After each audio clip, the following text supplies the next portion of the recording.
G'day, welcome to Mt.Coramba Apiculture. It's Saturday the 5th of April 2025.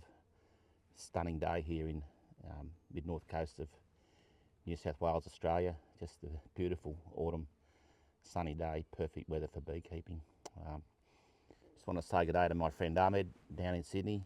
Ahmed bought a bit of honey off me and I've just spent a couple of days going down and back and dropping his honey off. Ahmed's a viewer of this channel. He's got 3 beehives in his backyard there in the southwest of Sydney, and yeah, he's doing a great job with them too. It was really nice to help him out with his bees while we dropped the honey off. So thanks Ahmed for looking after me. Thanks to your family for being such great hosts. I was just blown away by the hospitality and the friendship that you showed to me. So yeah, it was great to meet you, and I hope we can catch up here one day as well. So thanks Ahmed. Purpose of today is just to make up a few nucs, so a few 3-frame mating nucs. I've got some cells back at the house that are coming out today. One of the reasons I want to make these up as well, not just to get a few extra queens to fix up queenless hives now or just to overwinter some nucs.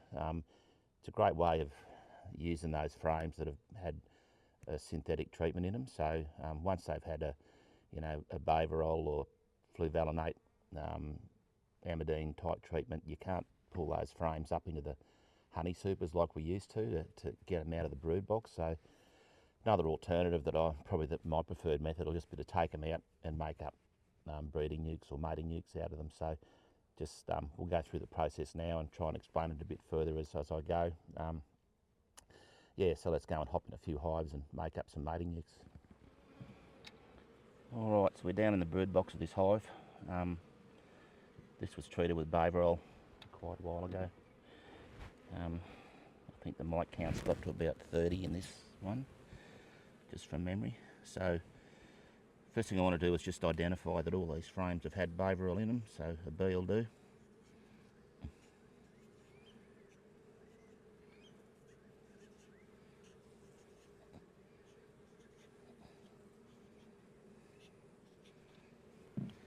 How do I know they've had Baverol? Well, I keep meticulous records, so that's how I remember.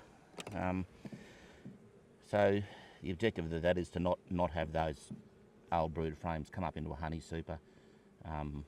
Wax absorbs those synthetic pyrethroids that are in Baverol, and it just kind of stays there. So we want to do the right thing by the bees and by our customers, and always use any miticides or mite treatments as per the label. So yeah, so what I want to do now is grab a couple of frames out of here.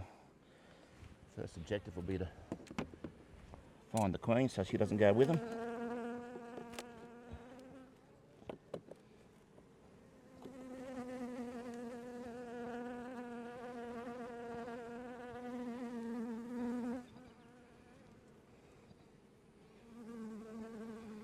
Beautiful sunshine here today, nice calm bees sitting on the frames, quite a few of them doing the waggle dance. Nice frame of pollen there.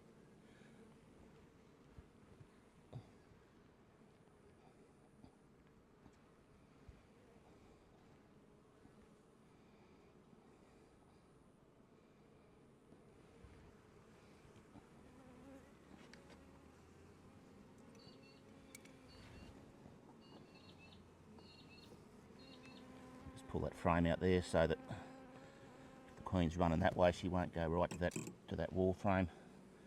Just put another little break in there as well.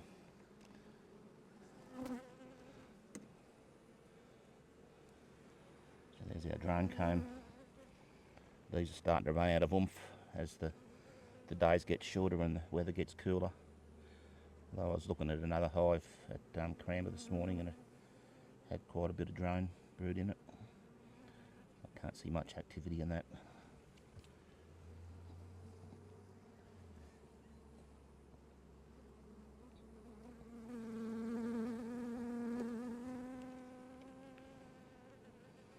So yeah, it might be the end of our mite trapping endeavours for a while.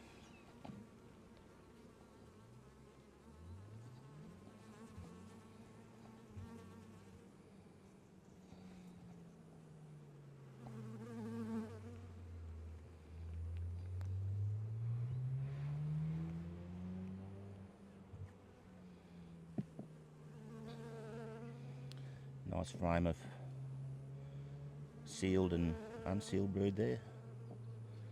Once again, beautiful. Calm bees.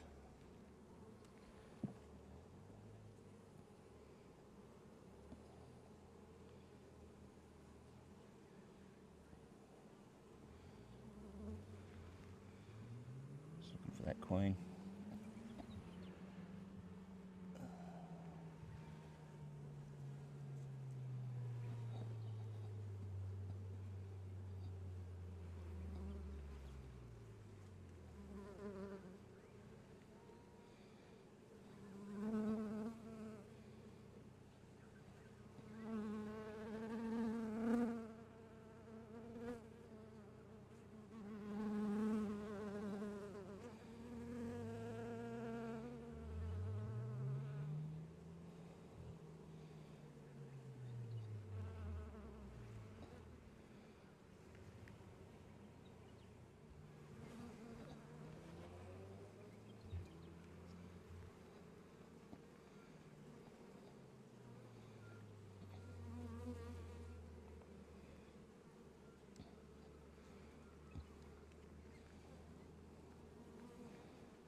Right, so yeah, unfortunately my camera cut out because it overheated. So what we've done, we've taken 3 frames of brood out there. So that one, and that one. So we've still got the rest labelled with a B, and that indicates they've been fed with varroa, so they can't come up into the honey super. So yeah, if you know got that dilemma of what to do with your combs once they've been treated with a synthetic miticide, my plan is to make nukes out of them and just keep running nukes and eventually take them out of those nukes when they're worn out. So that's the general plan. So let's get this queen released, get this hive back together, move on to the next one.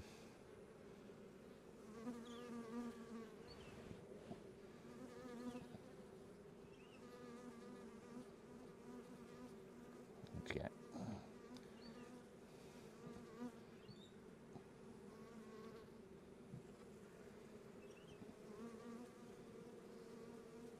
Still in there.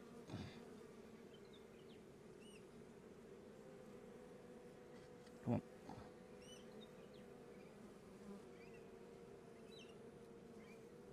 She goes. Good. She's down in there.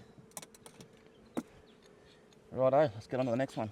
Right, down to this next hive, we're going to pull another nuke out of this. This hive hasn't been treated with varroa, so no need to mark our frames. We just try and grab a couple out of this. It doesn't look like the hive of the century. The objective is to find our queen.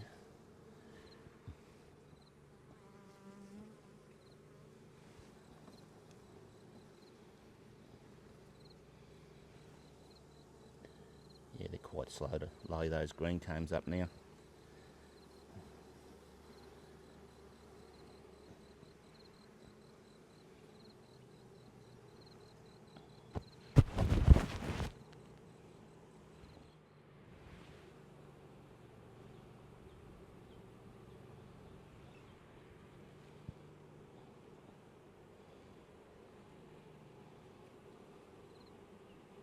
There's that queen wandering around there. Really crappy brood in this hive, just awful looking stuff. I don't know. Look further, I'm pulling a nuke out of this.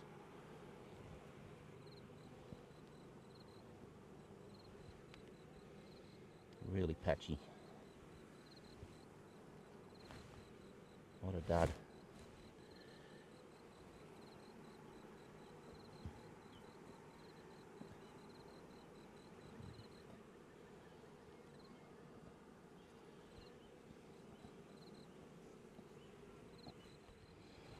So whenever I see a crook brood pattern like that, I immediately think about American Foulbrood, and I look at a cell like that one there. It's got that little perforation in it.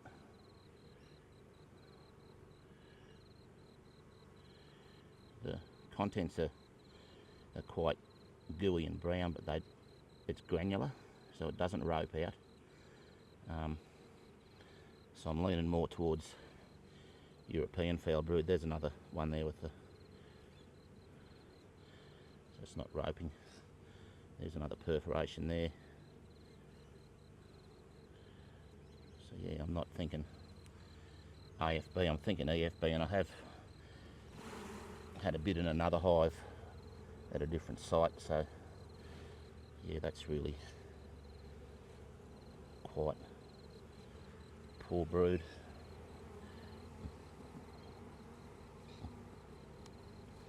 Conditions are really turned off here at the moment. There's not much flow coming in.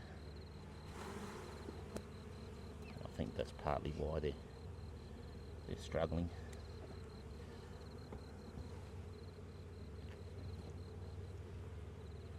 There's another cell there that I'd be interested in looking in. Yeah, it's really quite granular. Another little tiny perforation there.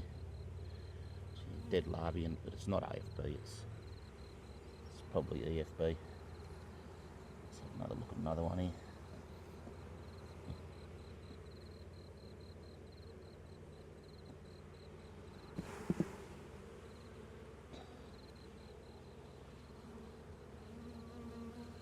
So they're the classic perforations there, those ones there.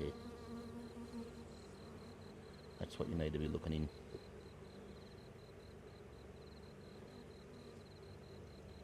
So yeah, it's coming out and it's granular, so for me that's probably European Foulbrood. Definitely not A. They're really struggling. There's another good perforation there, and yeah, just a dead larvae in it. So alright, so what do I do with something like this? Just a matter of waiting to see what happens. I could pull the supers off and give them a feed of syrup, or I could get a diagnosis through the lab and use some oxytetracycline on them, which I may do. But, yeah, it's quite a poor brood pattern in that. So we won't be taking the nuke out of that. Let's put them back together and just keep some records and work on it.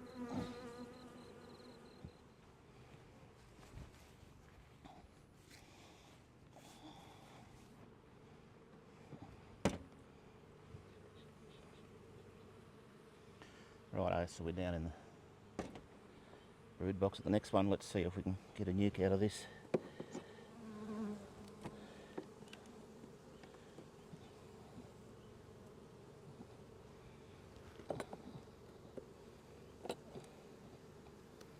Oops.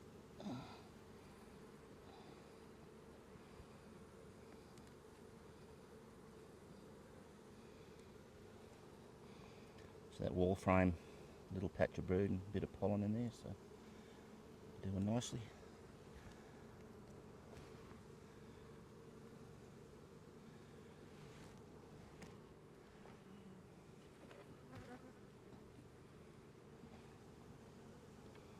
There's our green comb. I can feel already it's pretty heavy. There you go.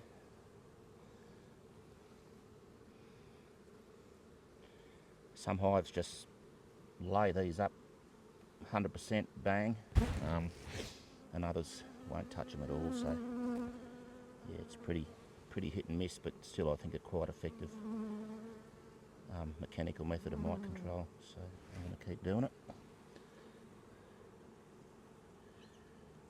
Let's put a bit of a break in there.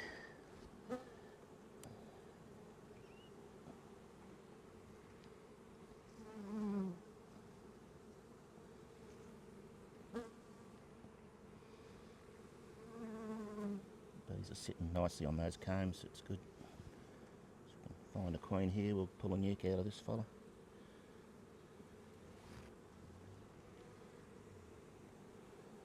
Got to move quick, my phone's overheating in the sun, which is a good problem to have. I think that previous hive that's got the EFB, I really think the just that constant wet weather here has a lot to do with that as well. It just stresses the bees, and if they're susceptible to EFB, they'll go down with it. So yeah, it's just, I guess in the long term, it's just genetics and not breeding from those hives and requeening them when you've got a chance.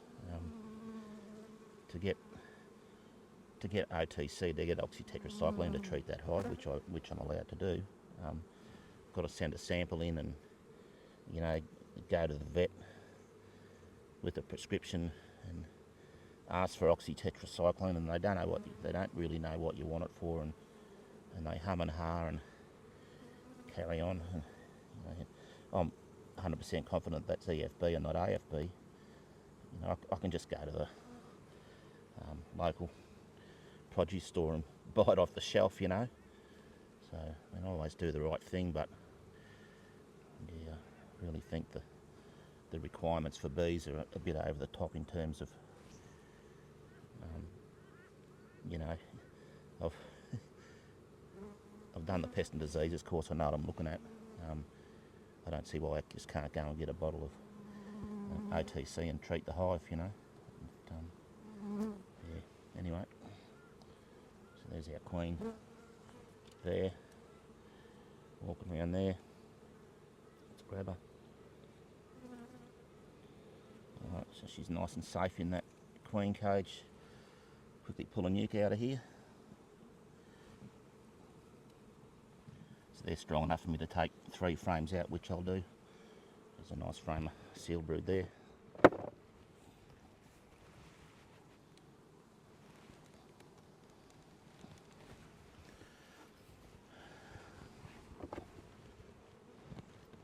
Throw a sticky back in.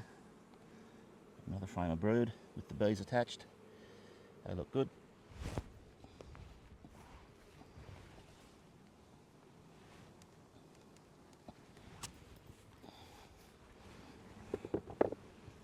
Sticky back in. Just leave that clean. It's great. Alright, so the sun cooked my phone again in that last hive, but yeah, we got another 3 frames of brood out of that fella. So it's in a nuke, so looking to get a couple more 3 frame nukes out of these hives, so we'll just keep working through. There's my queen catcher there. It's a nice strong hive here, so shouldn't have any problems.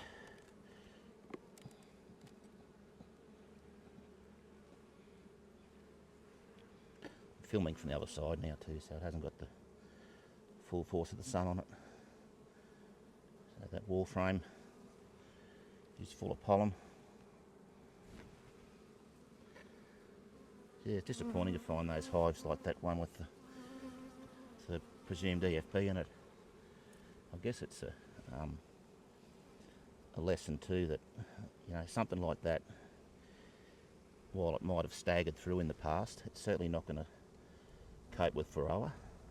So you really want to get those genetics out of your bees and really work on your queens over the next few years, and just try and yeah, if you've got hives going down to EFB, at the end of the day it's genetics, and you need to get rid of those genetics. So there's a nice frame of green comb it's laid up.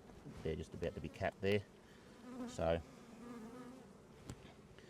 taking advantage of the varroa mites disposition, I guess, to want to reproduce in drone comb, because I get an extra 2 or 3 days out of it. So there would be mites in this hive. There are mites in this hive, so they're probably in these cells now. They're just about to be capped the next day or 2, and then they start reproducing.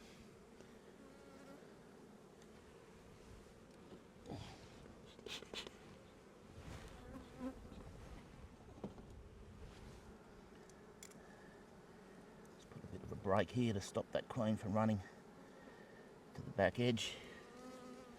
And we'll see if we can pick her up in here now.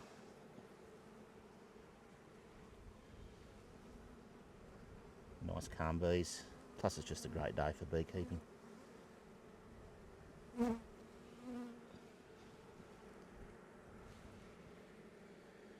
Still plenty of drones in these hives.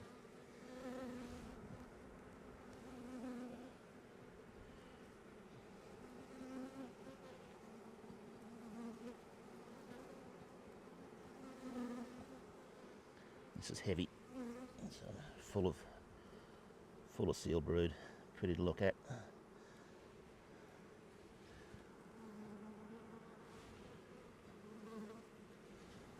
Queen's unlikely to be on there. Just sit that outside, give me a bit more room.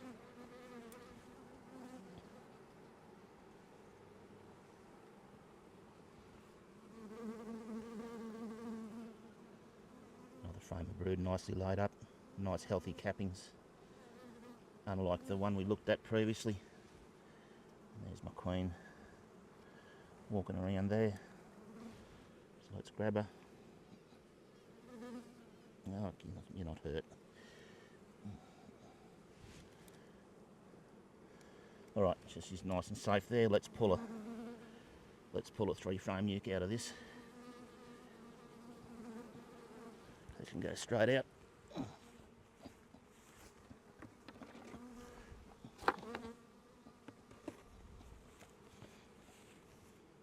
Sticky in.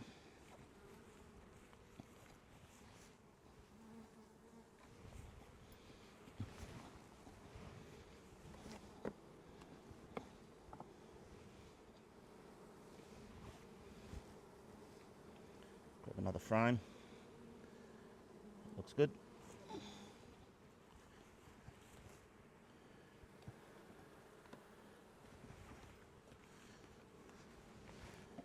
Put a sticky back in. Push them over. Grab this one here. Actually, we'll just take that one I had outside. It'll be good.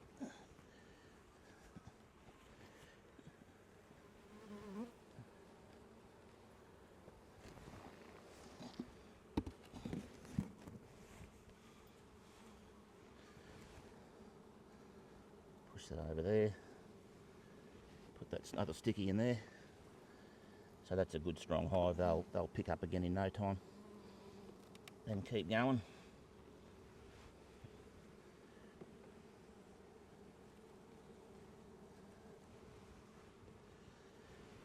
Let that queen go. There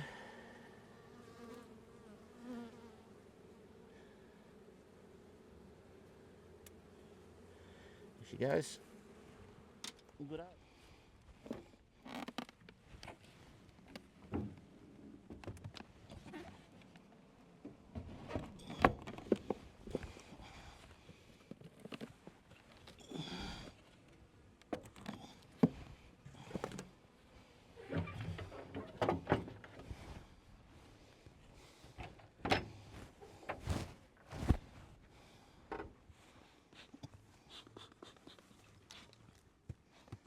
I'm just back home, going to grab the last of these cells out of this starter finisher.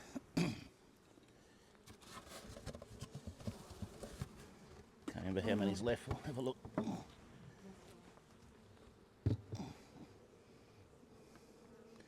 Hope they haven't hatched.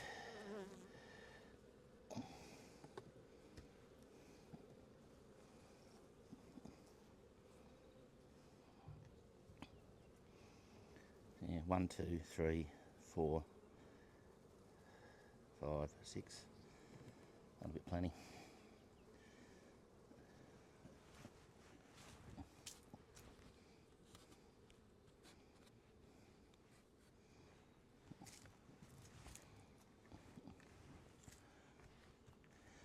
See, I've only got 4 nukes there to do, but I'll just put 2 in one of them. You see the end there starting to come off. Queen's wanting to hatch.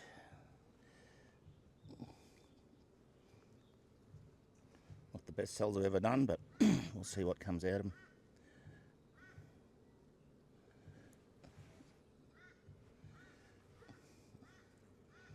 I'll set this up again tomorrow and do another graft.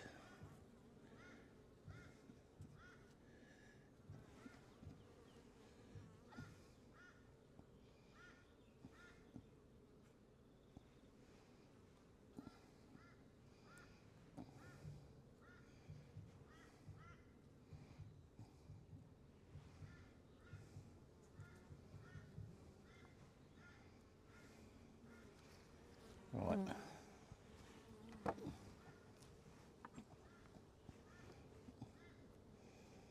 more cells in there, getting polished. They've been there for quite a while. Right.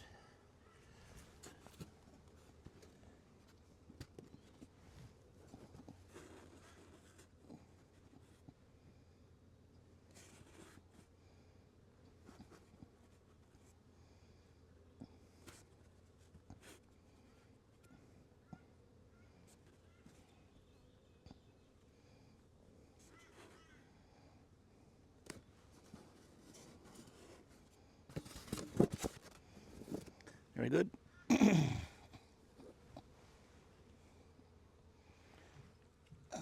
Just leave them there for the time being.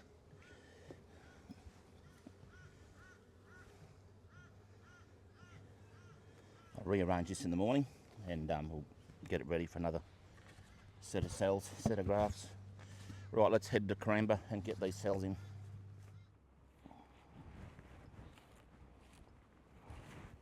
So we're just back at Coramba. I've brought these three frame nucs back over here, just a good distance away so they don't fly back to their original hives.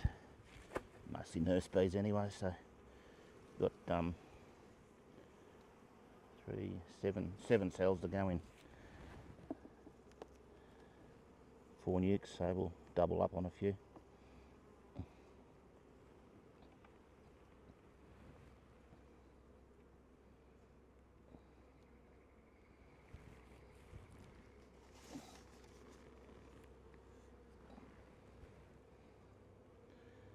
Throw them in there on the face of the frame.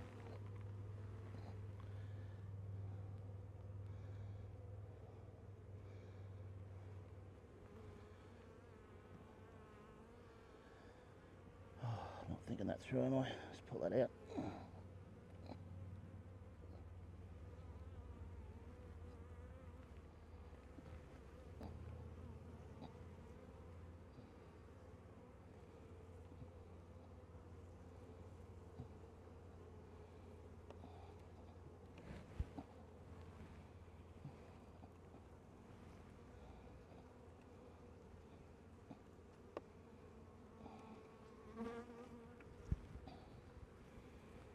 Right, let's try that again. That's better.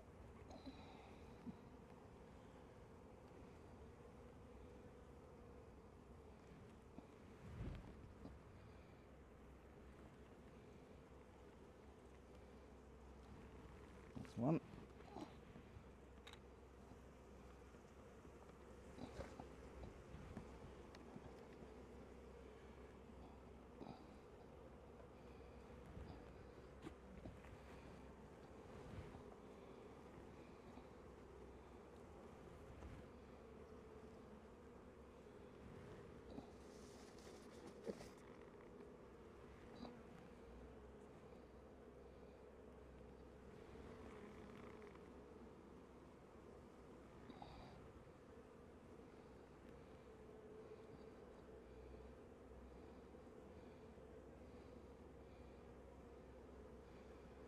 Number 2.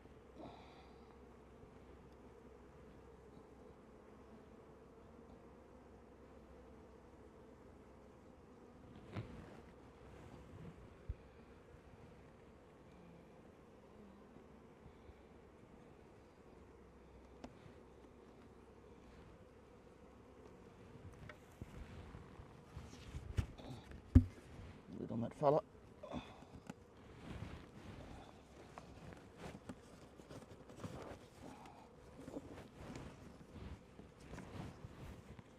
We've got 3 more cells to go into 2 nucs.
lucky last.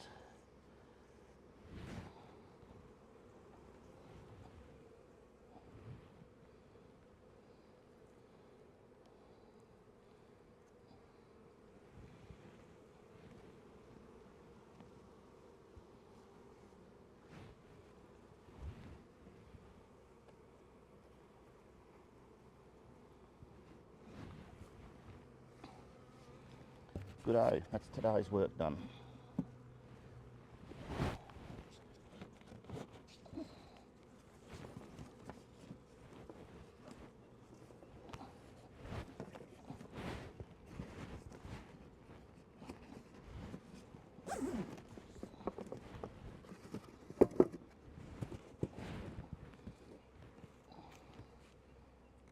So that's kind of it for the day. Just the purpose of the day really was just to make up a few of these mating eggs. So had about 15 cells to go in. I've gone around and fixed up a few duds around the place and squashed a few queens and put a few more cells back in them, so hopefully that'll fix their problems. I'll do another round of cells. I'll start getting that ready again tomorrow. So yeah, so that's been a nice day. Beautiful day here today, just amazing. So I had a call from a person, a retail customer last week, and she kind of, I guess, made allegations that I'm putting poison in my hives that the government's making me put in, and clearly in relation to varroa. And I spoke to her for about 15 minutes and sort of calmed her down eventually. But yeah, it's frustrating when people have got that perception and they're getting it from social media. I think one of the big problems is people with bees, you know, in Australia that haven't got varroa yet, and they're saying, well, I'm not going to use chemicals and I'm going to do it this way and I'm going to do natural selection and everything's going to be fine, I'm going to be chemical free. But you know, until you're faced with the reality of dealing with varroa, you might change your mind, you know, because I've tried to do everything with, you know, using synthetic chemicals as the last resort. So I've tried everything I can to not use synthetic chemicals, but at the end of the day, your mite counts get so high, there's no other option, you know. And I guess there is an option. You lose your beehive, and I'm not prepared to do that. And I think, you know, the people advocating for this thing, these sort of things, might have 2 or 3 hives and they're happy to lose them and buy new ones. I've got nearly 100 hives now, and this is how I make my living, and losing one hive for me is unacceptable. So yeah, I'll stand my ground on using synthetic miticides when I have to, and I assure people it's the last resort. So yeah, it is frustrating to have people advocating, you know, all these natural methods, and yeah, I think they're a bit, I don't think they're very honest about their losses. So yeah, that's where I'm at on that. I've written a blog that's on my website, and it just kind of explains what we're trying to do here and how we're managing varroa. So I'll leave a link to it in the notes down below, and if you're interested, go and have a read. I've already put it up on my posts on YouTube and also on Facebook, so it's there for people to look at there as well, but I'll repost it again down under here. So yeah, frustrating that, you know, people that buy my honey have got a perception that I'm trying to kill them, and all I'm trying to do is keep my business running for the next year or two when things are difficult, and, you know, maybe when things settle down a bit in terms of reinfestation and just me trying to understand how to varroa and how to manage it. I just hope that, you know, people can understand that all I'm trying to do is stay in business and mainly look after my bees. I think letting your bees die from varroa is inhumane. It's just terrible. So yeah, all right, thanks for watching this video. It's a bit of a mishmash and a bit of a mess, but I just thought I'd better put something up to let everyone know I'm still here. All right, thanks for watching.